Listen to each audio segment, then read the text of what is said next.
自然循环达到永续，朋友们大家好，欢迎再次来到达永鱼菜共生。前一阵子都没有拍片哦，是因为天气不好啦，一直在下雨哦，而且还不小，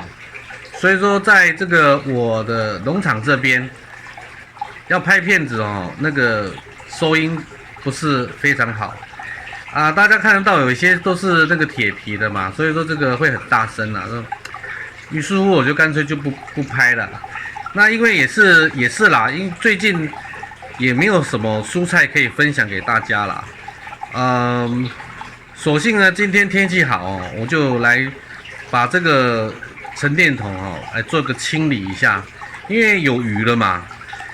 换新鱼了嘛，所以说它们的量也比较多了哈。所以说，适当的清理一下沉淀桶是有其必要性的。一方面可以这个增加 pH 值的缓冲也会减少一些摇蝇的产生待会我就来把它做个清理这段清理我基本上我就不拍片子了啦。那今天着重就是回答那个网友的一个问题有网友问我说，怎么样子的 pH 值对于鱼菜共生还有蔬菜是最好的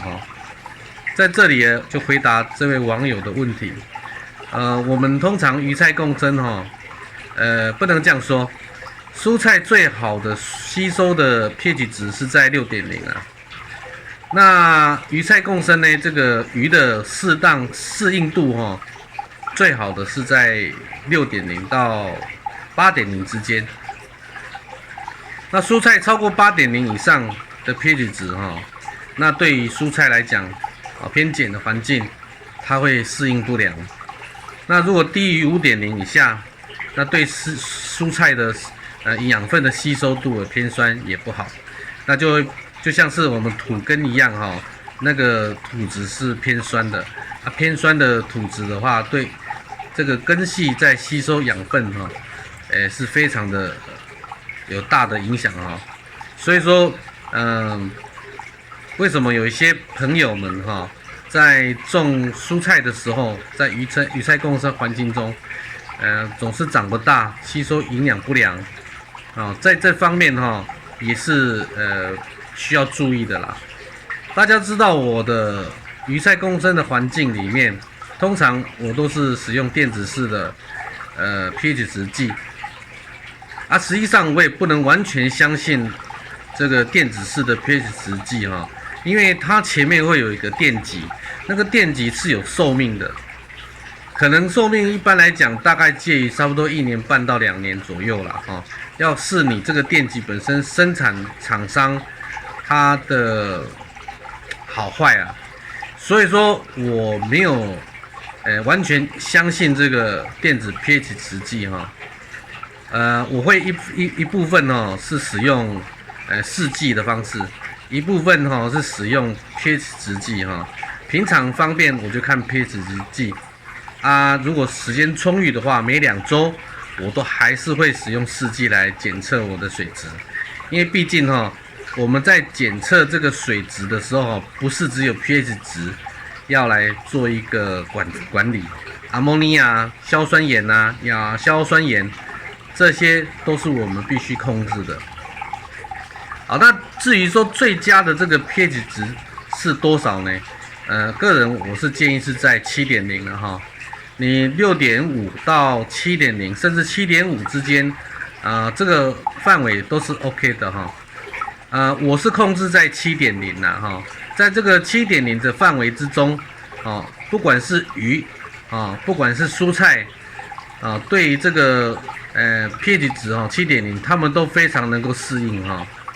所以说我们在做鱼菜共生，在 pH 值的管制上面管理上面最佳的是 7.0 7.0如何去了解pH 值的高低，它的震荡，然后你该添加什么样子的东西到里面去，让这个 pH 值能够回到你想要的范围中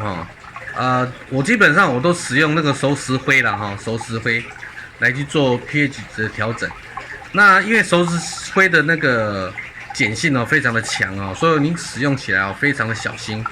啊，我的因为是系统比较大，所以说使用熟石灰的话是比较适当的哈。那如果说您是小系统的话我是建议您就用熟石灰的时候的量要非常的小心。那这样子的话整个做一个调整，这在万不得已的情况下再这样子做了哈。一般来讲，我们通常在调整那个 pH 值的上下震荡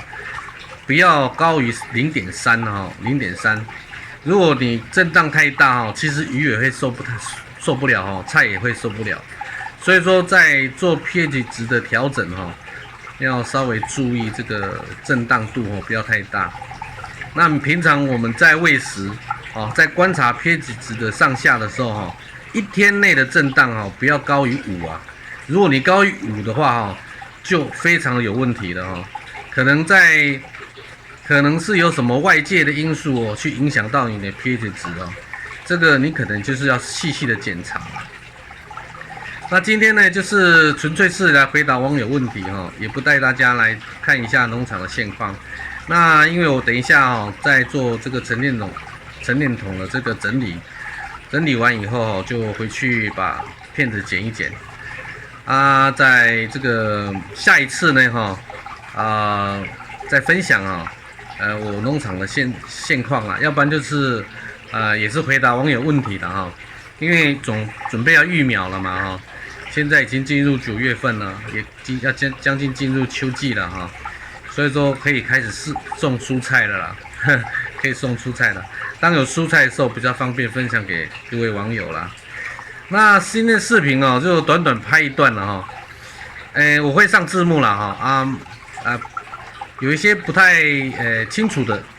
就可以开字幕来看。那今天的视频就分享到这边了，感谢大家的观赏，我们下次再见，拜拜。